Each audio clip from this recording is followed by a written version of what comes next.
दोस्तों बचपन से हम पढ़ते आ रहे हैं कि पालतू जानवर और जंगली जानवर अलग होते हैं। हम जंगली जानवर को पाल नहीं सकते क्योंकि उनकी फितरत इतनी चंचल होती है कि मौका देख ये कभी भी बदल सकती है। इसी वाक्य को और जोर देने के लिए हमारी हिंदी में गद्दार को आस्तीन का सांप ये उपमा दी जाती है। पर इन सबको गलत ठहरा के कुछ लोगों ने ऐसे जानवरों को पाल दिखाया जो सच में इंसानों के लिए बेहद ही खतरनाक होते हैं। तो आज दोस्तों हम जानने वाले हैं दुनिया के 5 ऐसे जानवरों के बारे में जो बेहद अनोखे थे। Let's begin. नंबर 5, दरियाई घोड़ा। स्थानिक नदी में आए बाढ़ के चलते साउथ अफ्रीका के एक शहर में जीवन अस्त व्यस्त हो गया था। उसी बाढ़ में बहते हुए आया दरियाई घोड़े का एक मादा बच्चा अपने लिए सुरक्षित जगह ढूंढ रहा था। पूरी तरह से असुरक्षित दिख रहे इस बच्चे को जॉबर्ट फैमिली ने गोद ले लिया। इसका नाम जेसिका रखा गया।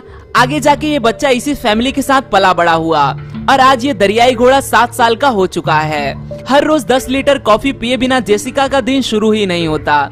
जेसिका को तैरना, घूमना और परिवार के साथ वक्त बिताना काफी पसंद है। जेसिका जॉबर्ट फैमिली का बेड 3 बार तोड़ चुकी है क्योंकि उसे ये पता नहीं है कि अब वो छोटी नहीं बल्कि 750 किलोग्राम की एक बड़ी हिप्पो बन चुकी है। किसी भी दरियाई घोड़े को अपना पालतू जानवर बना के रखना एक सबसे दुर्लभ घटना ही कही जाएगी। नंबर 4, भैंसा।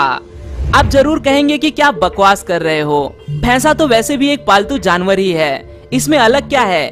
यकीन मानिए ये भैंसा सच में काफी अलग है। अमेरिका टेक्सास में रहने वाले आरसी ब्रिजेस नामक इंसान ने नौकरी से निकाले जाने के बाद एक भैंसे को अपने घर का सदस्य बना लिया। उसकी पत्नी और वो उसके भैंसे के साथ रहने लगे। आरसी एक काउबॉय होने के कारण उसने इस भैंसे को खास तरह का प्रशिक्षण दे दिया। जैसे जैसे ये भैंसा बड़ा होता गया वैसे वैसे उसने अपने नाम से बुलाने पर प्रतिसाद देना शुरू कर दिया। आज काफी बढ़ चुका ये भैंसा 1 टन तक वजनी है। कई साल बीत जाने के बाद आज भी ये भैंसा घर में मौजूद बर्तन तोड़ना, कीमती चीजें तोड़ना कम नहीं करता, पर इसे इशारा करने पर उसके लिए बनाई गई खास तरह की गाड़ी में झटके से बैठ जाता है। ऐसा परिवार बस किस्मत वाले भैंसे को ही नसीब होता है। नंबर 3, गिलहरी।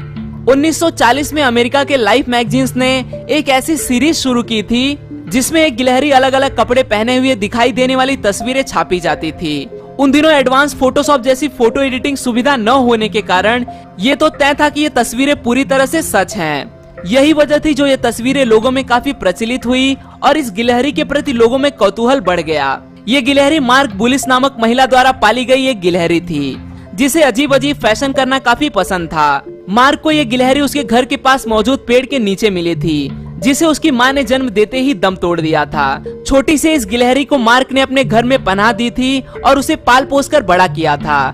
इस गिलहरी के फैशन की अदा की वजह से ये उस समय लोगों में काफी चर्चा में भी रही, जिसकी वजह से मार्क को उस गिलहरी को बड़ा करने में अपने निर्णय पर काफी फक्र महसूस हुआ होगा। Number 2, giraffe. आप ये जो रूम देख रहे हो ये किसी बड़े इंसान की नहीं है बल्कि लिन नामक एक जिराफ की है।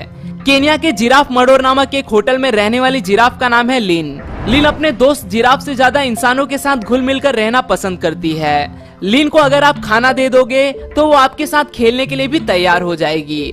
अगर आप जिराफ मडोर इस होटल में ब्रेकफास्ट कर रहे हो तो लिन जरूर वहाँ पहुँच जाएगी क्योंकि लिन को होटल के लोगों के ब्रेकफास्ट का समय याद होता है। लिन के साथ वक्त बिताना हर किसी व्यक्ति को इंसान और जानवर के अटूट नाते पर विश्वास करने के लिए मजबूर कर देगा। नंबर 1, सांप। सांप को हम बस एक जहरीले जानवर के तौर पे जानते हैं जिसका खौफ हर किसी को होता है, पर आप शायद ही जानते होंगे कि इस दुनिया में कई जगहों पर सांपों को पाला भी जाता है। इसे पालने के लिए सबसे पहले हमें इसके लिए तैयार होना पड़ता है। शुरुआत में ऐसे सांप आपको पालने के लिए दिए जाते हैं जो इंसान के लिए काफी फ्रेंडली होते हैं, जैसे कि corn snake, California king snake, rosy boa. इन सांपों का हमें ज्यादा ख्याल नहीं रखना पड़ता, ये किसी भी स्थिति में अपने आप को ढाल लेते हैं। जैसे ही आप इस काम में महारत हासिल कर लोगे आप इनसे भी बड़े सांपों को पाल सकने में सक्षम हो जाओगे। कई लोग इसमें इतने माहिर हो जाते हैं कि वो काफी बड़े और जहरीले सांप भी पाल लेते हैं, इनके साथ खेलते हैं और इनको घुमाते भी हैं। इन लोगों का मानना है कि सांप की भी वैसी ही भावनाएं होती हैं जैसे इंसानों की होती हैं, इसीलिए ये हमसे आसानी से जुड़ सकते हैं। आज के लिए दोस्तों बस इतना ही। आशा करता हूँ आपको यह वीडियो पसंद आया होगा। अगर वीडियो पसंद आए तो इसे लाइक करना न भूलें और आप इस वीडियो के बारे में क्या सोचते हैं वो मुझे कमेंट में जरूर बताएं। फिर मिलूंगा दोस्तों एक नए वीडियो के साथ में, तब तक के तो दोस्तों आज की वीडियो यहाँ तक थी। मुझे उम्मीद है आप इस वीडियो को पसंद करेंगे। अगर आपको इस वीडियो से थोड़ी सी भी मालूमात मिली हो तो इस वीडियो को लाइक कर दें। ऐसी मजीद और दिलचस्प वीडियोस देखने के लिए इस चैनल को सब्सक्राइब कर दें। सब्सक्रिप्शन बटन के साथ बेल आइकॉन को भी क्लिक कर दें ताकि आपको रोजाना वीडियो मिल सके। कल मिलते हैं एक और न्यू वीडियो के साथ। तब तक अपना और अपनी फैमिली का बहुत ख्याल रखें। अल्लाह हाफिज।